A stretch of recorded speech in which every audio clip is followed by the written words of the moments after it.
Hello, my name is Jamie Younger. Welcome to the Story Keep podcast, Who We Remember. On this show, I speak with a wide variety of guests about one family member's life story that they would love to have documented on film. Whether the person is living or deceased, we explore their spirit and share some of their incredible life stories and surprising histories. Most of us think too late about capturing the stories of our loved ones. These conversations elevate and honor and speak to one person's lasting influence. I promise that you will walk away feeling moved and challenged and hopefully inspired anew to think about your own life and the impact that you want to make. Today, I am joined by Liam McCormick. His life and his story intertwines with the extraordinary life of his grandfather, James McCormick. Liam's grandfather, James, grew up in Ireland during the partition and the creation of Northern Ireland. Before we fully step into James' story, let me introduce you to his grandson, my guest, Liam. Liam McCormick is British, but fell in love with an American woman. He and his wife have 3 sons together. Liam spent the first 16 years of his life working in the British Army, and he later started a career in the nonprofit sector. Today, he is the executive director and senior strategist of UBS Bank's Family Advisor and Philanthropy Services. He sits on the Americas team. When Liam was a kid, his family moved a lot, and they moved to the Middle East. It was a hugely impressive and transformational time and experience for him, with new sights, new smells, new foods, and lifestyle. I'm really looking forward to introducing you to Liam. Let's dive in.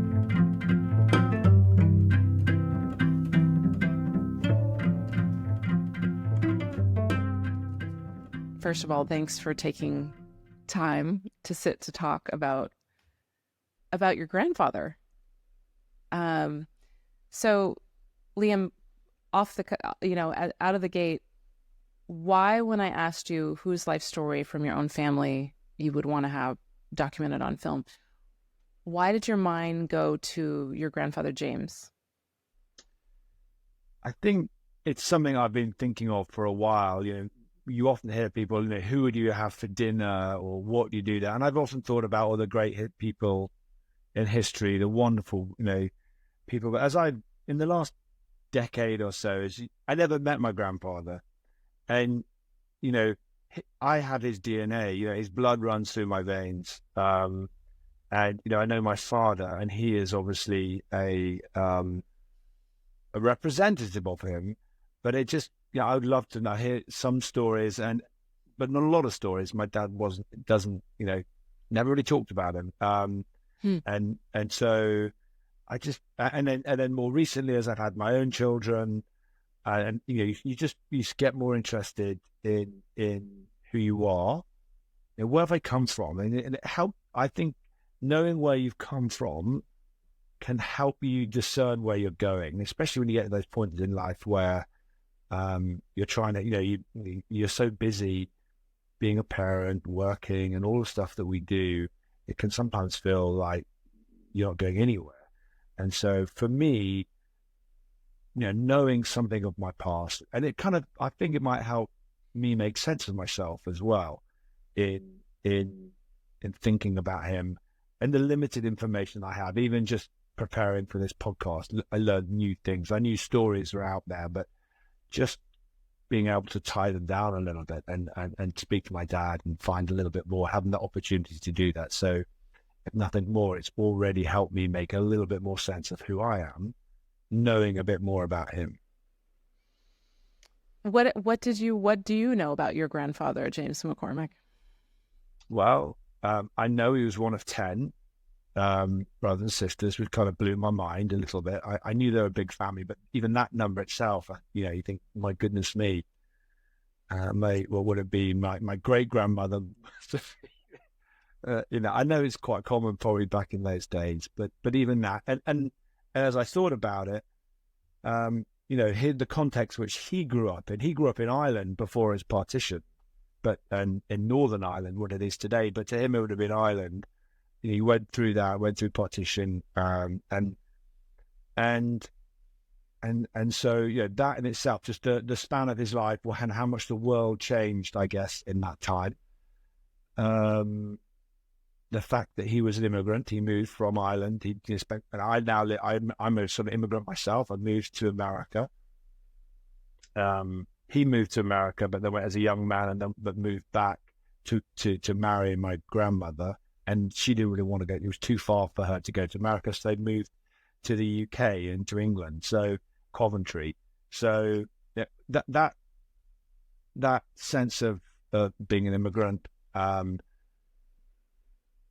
the call to adventure overseas, my life, without thinking, and that's my father did as well. So when we were children, we moved to the Middle East, and we moved a lot. We moved around lots of different countries, and so there's an awareness that maybe that's what my grandfather did. He moved countries, and so it's not an alien concept. It's not like you've lived in one village your entire life.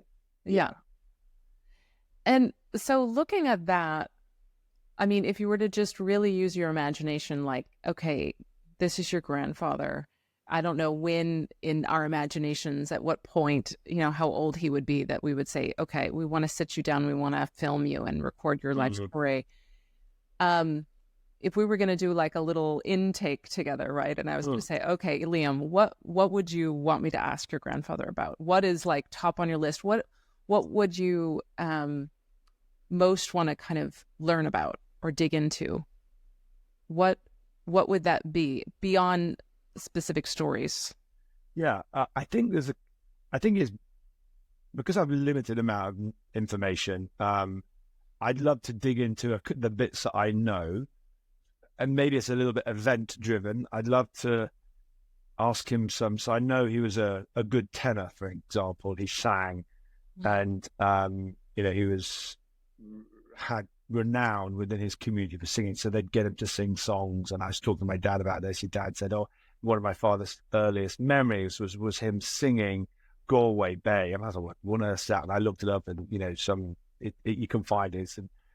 Or he'd sing The Holy City, which they're church people. And again, I'd never really heard that song. It was weird listening to it, because in my mind, it was like, I wonder why he chose this song. And so, and then the other thing I'd love to dig into, because I know that as a young boy, he watched the Titanic being launched, living in Belfast. That would have been at a major event. A major event. And not everybody would involve it, because the whole of Belfast back in the day the whole economy was built around shipbuilding and the docks there. So, and the other interesting thing I discovered later was that my wife, who is American, her grandfather came from Belfast as well. And we know that as young boys, they were both at the launch of the Titanic. And, so it's kind of a strange connection that my grandfather went to England, her grandfather went to New York, and, so her father's American.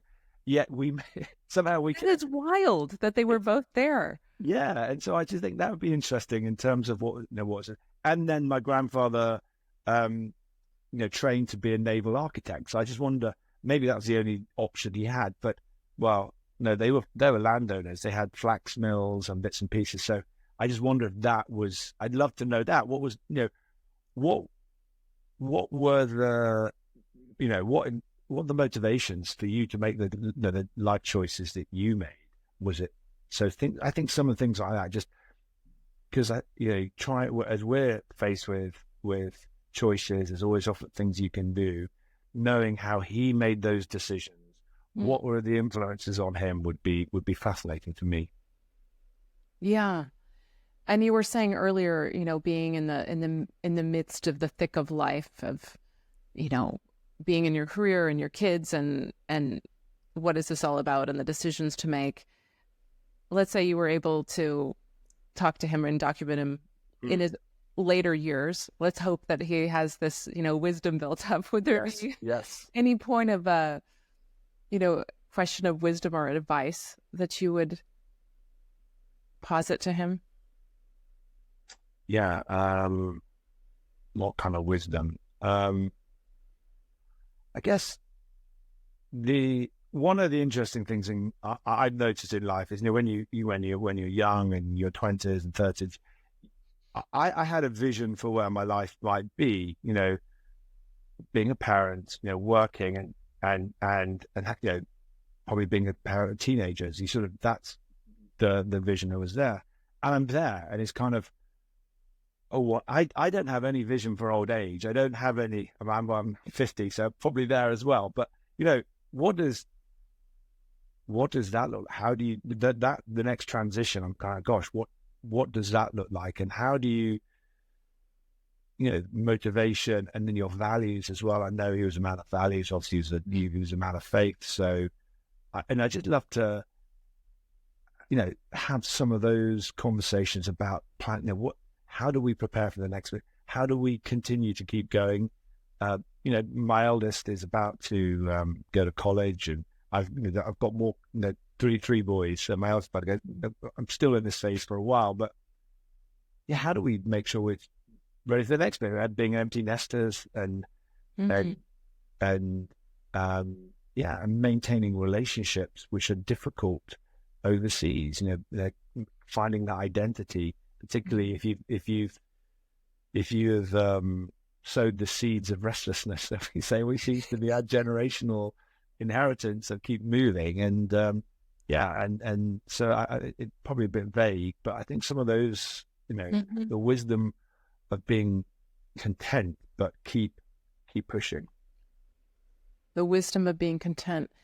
I was just talking to my husband, Pete, last night, and I said to him, it feels like the magic trick of life that we're supposed to somehow figure out. And it's very hard to figure out how to really do the magic trick well, is that we simultaneously are pushing forward and forth and striving and driving, right, towards meaning and waking up in the morning and doing something that means something to us and hopefully adds value to the world. And it's a process of refinement with the balance that in every single moment, it's imperfectly perfect. And we cannot make it more perfect than it is. It's already perfect, being completely imperfect.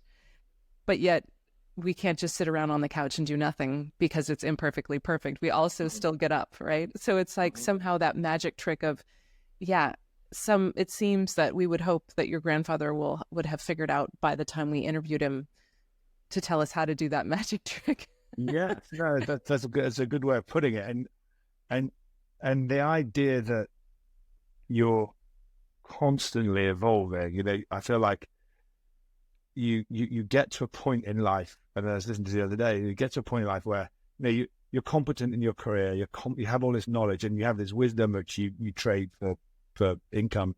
And I think being a parent is a great example of how you get competent at that teenage level, but suddenly they're becoming adults, and I'm not competent at that. So it's like, and then imposter syndrome comes back in and goes, I thought I had this all sorted out. And then, and then same as your career, you get to a point where I can do this, not with my eyes closed, but I can do this without and part of you, I feel a part of me needs the challenge, or the stretch, maybe. The challenge is the wrong word. We don't want a lot of challenge.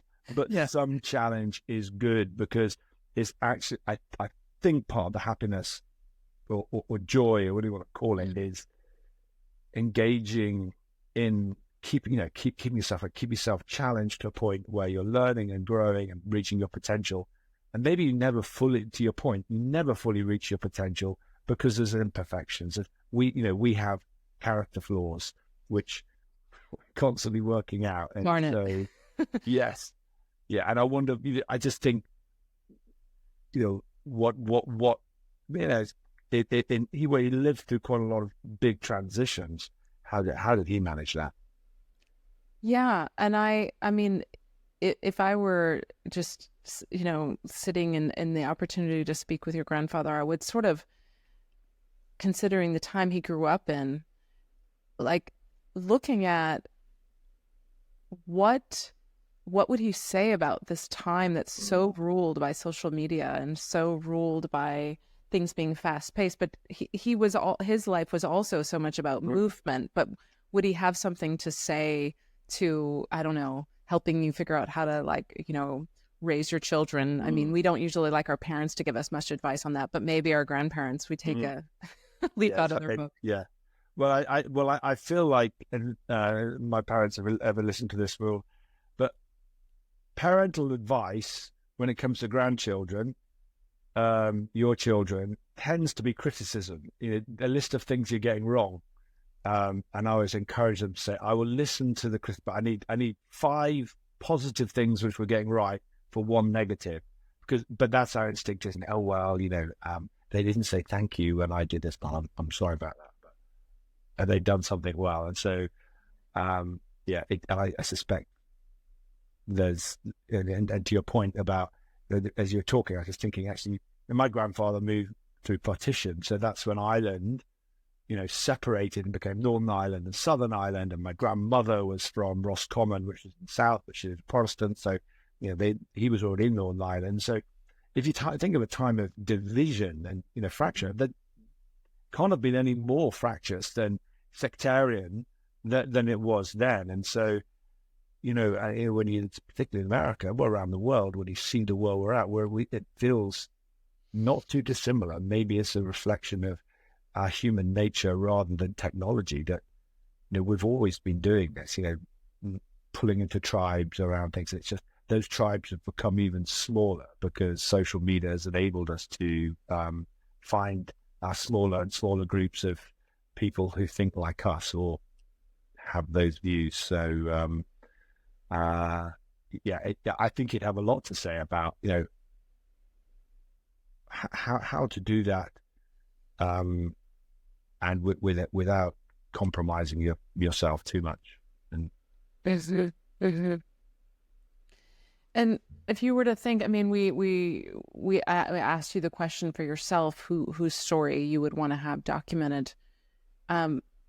What could you imagine that kind of document offering your 3 children? I think, one of the things when I speak to a lot of parents and I think about what do you really want for your kids, you kind of want them to continue the story of your family, whether it's values, you want them to share your values, and those values might be the same, but they might look different. And so, my grandfather, and I don't know this, but worked hard. Also, work ethic might be his value, but was so ingrained in his work and doing what he did that my father never saw him, or because he was involved in it. So you might still have the value of work ethic, but you might have balance in that as well. I value that, but I want to have more balance in my life. And I wonder if through the story of his life, they rather just go, these are my values, X, Y, and Z, integrity, work ethic, it's hard to hear that and listen. Whereas when you hear a story, this is the story of my life, and these are the events I found really pivotal. I watched the Titanic being launched, or I participated in this. He lived through he was probably too young to be in the First World War, but he would have seen some of the stuff there. What does it take to be an immigrant in a different country where, back in the day where Irish was, they said no Irish gypsies or dogs or something like that, so you've had some experience of that. And I think, so those stories convey values, which they may not be explicit. So I think by hearing that story, it will be a way of my children going, okay, this is our legacy in some respects, the lessons that they made.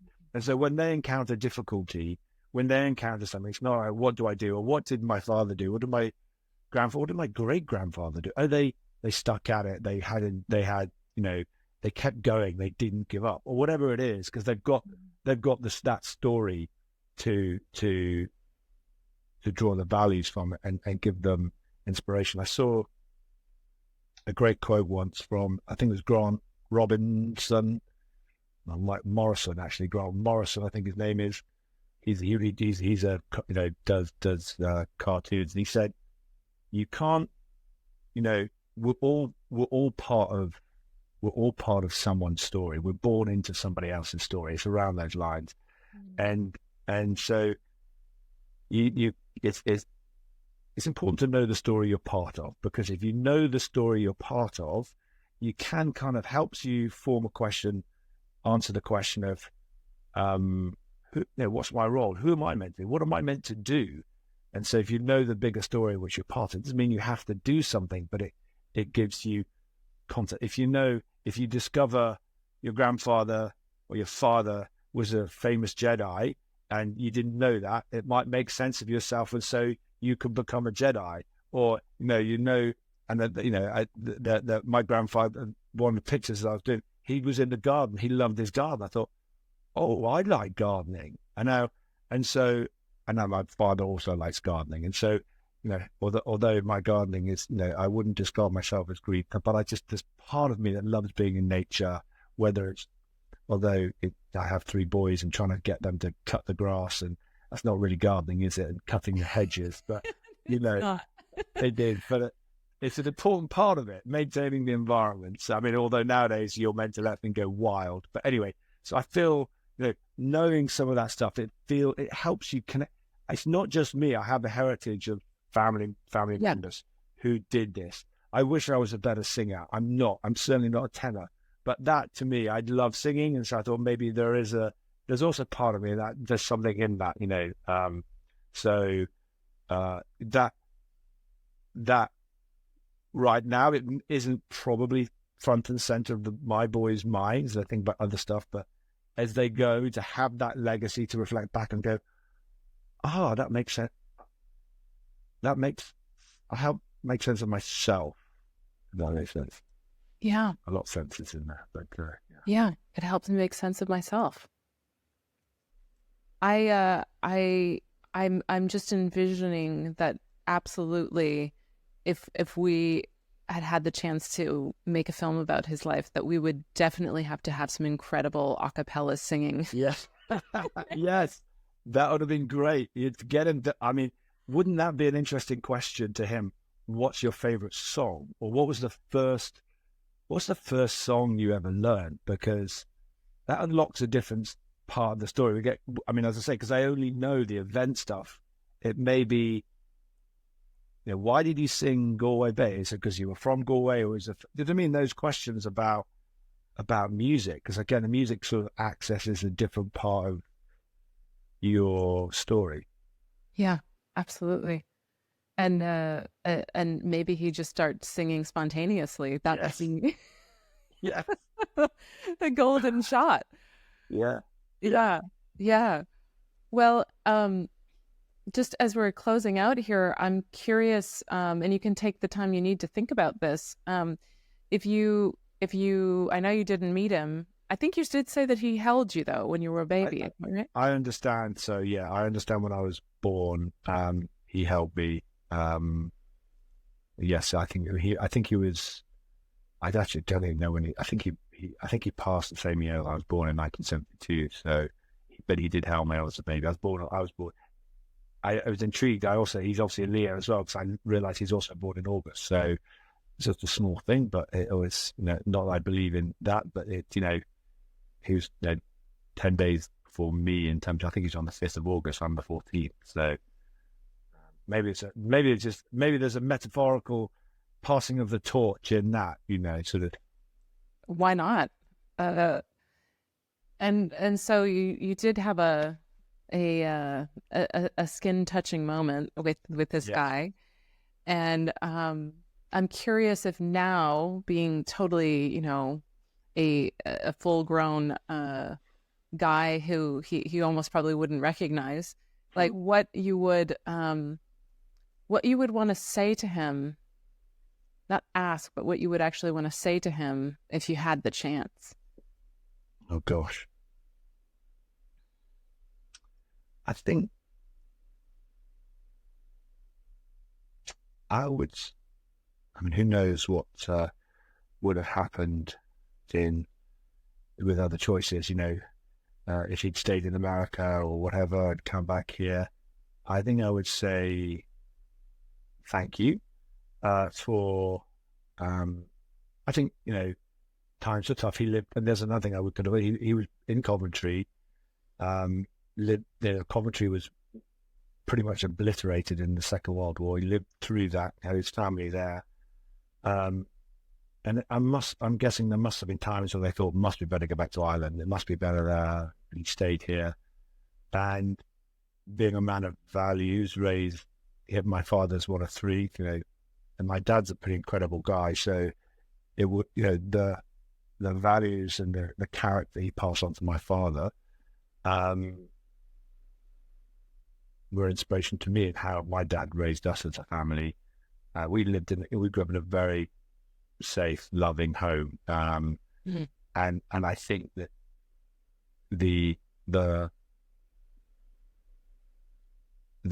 we replicate what we see at times, and sometimes we avoid what we say. I don't want to be that, but I know how to be that because I saw my father do that.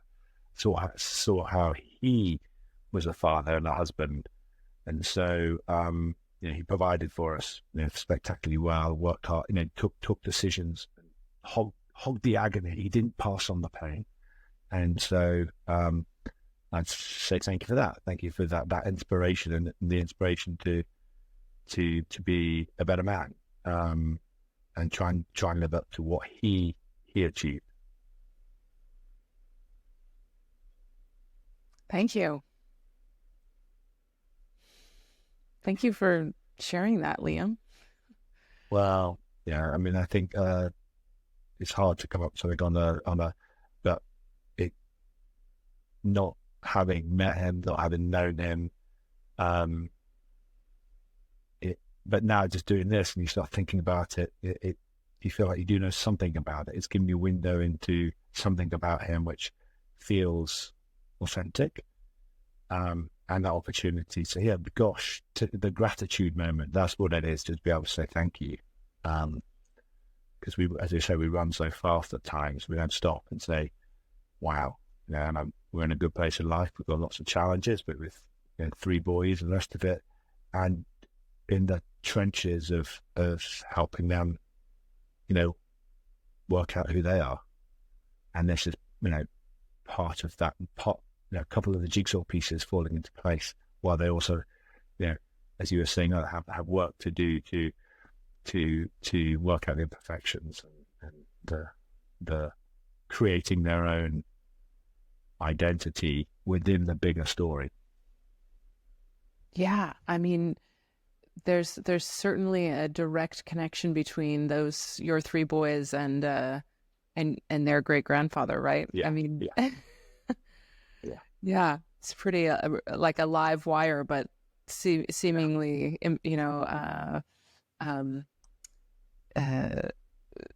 not there, but there, like an electricity. Well, particularly because I wasn't a great student. I was never good at, particularly maths. Was not, although I'm down finance, it wasn't a strength of mine. Whereas, I always remember with one of my boys, the math teacher took me aside and said, asked, "Oh gosh, here's some bad news. What is it?" I was ready for it. She said, "Oh, I just want to say your son did really well in the math test." And I said, "Oh, good. That's great." No, he did really well in the math test. I said, "Oh, that's good." And she said, "Then you really," he did really, really well. And then she was English and back in England. So I was like, "Oh, right." And I walked away. I almost felt like crying because I thought, I know no teacher ever said that to my parents, but it was again, it's another thing that both my dad and my grandfather, being in the industry, they don't want to be math was their language, and so it may have skipped a generation, but the gene is there somewhere. So thank God.